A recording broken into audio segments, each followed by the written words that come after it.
دوسرے یہاں پر بھی لڑائی جھگڑے کے اسباب موجود، جس کے اندر دو سبب بہت زیادہ بڑے ہیں۔ ایک معاشرت کا خلاف شرع ہونا، ہماری جو معاشرت ہے جس کو ہم رہن سہن کہتے ہیں، اس رہن سہن کے بھی احکام شریعہ ہیں، اس کے اندر بھی اللہ اس کے رسول کے ایسی احکام ہیں جیسے نماز روزے کے احکام ہیں، لیکن جیسے ہم نماز روزے کے احکام سے بیشتر ناواقف اور بے خبر ہیں، معاشرت کے احکام سے بھی 99% بے خبر ہیں، اور جب احکام معاشرت پر عمل نہیں ہوگا تو لڑائی ہوگی، جھگڑے ہوں گے، نا اتفاقی ہوگی، قطع تعلقی ہوگی، قطع رحمی ہوگی، غیبتیں ہوں گی، حسد ہوگا، بغض ہوگا، اور نہ جانے کتنے بڑے بڑے گناہ کے اندر آدمی مبتلا ہوگا اور ہو رہا ہے۔ اور دوسرا بڑا سبب ہے معاملات کی خرابی، کہ مسلمان یہ جانتے نہیں کہ معاملات بھی ہمیں شریعت کے مطابق کرنے چاہیے نہیں کرنے چاہیے۔ ایک بہت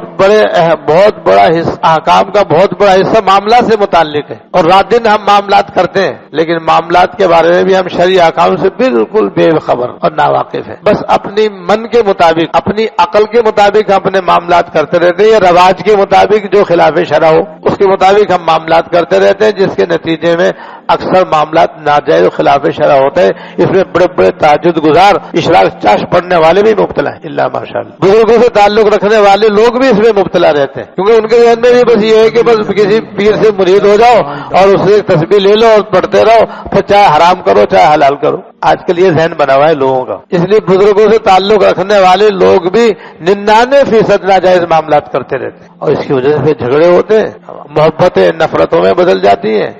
عداوتوں میں تبدیل ہو جاتی ہیں، تو بھائی بھائی کے دشمن ہو جاتے ہیں، یہاں تک کہ ماں باپ اور اولاد کے تعلقات بھی خراب ہو جاتے ہیں۔ تو دو بڑے سبب جو ہیں معاشرت کی خرابی اور معاملات کی صفائی نہ ہونا اور شریعت کے مطابق نہ ہونا، یہ دو بڑے سبب ہے لڑائی جھگڑے کے، جس کی وجہ سے آج ہمارا پورا معاشرہ جو ہے وہ نا اتفاقیوں سے بھرا ہوا ہے، قطع تعلقیوں سے بھرا ہوا ہے، اور ایک دوسرے کی نفرتوں سے بھرا ہوا ہے۔ تو بھئی یہ جیسے حج میں ضروری ہے کہ لڑائی نہ ہو،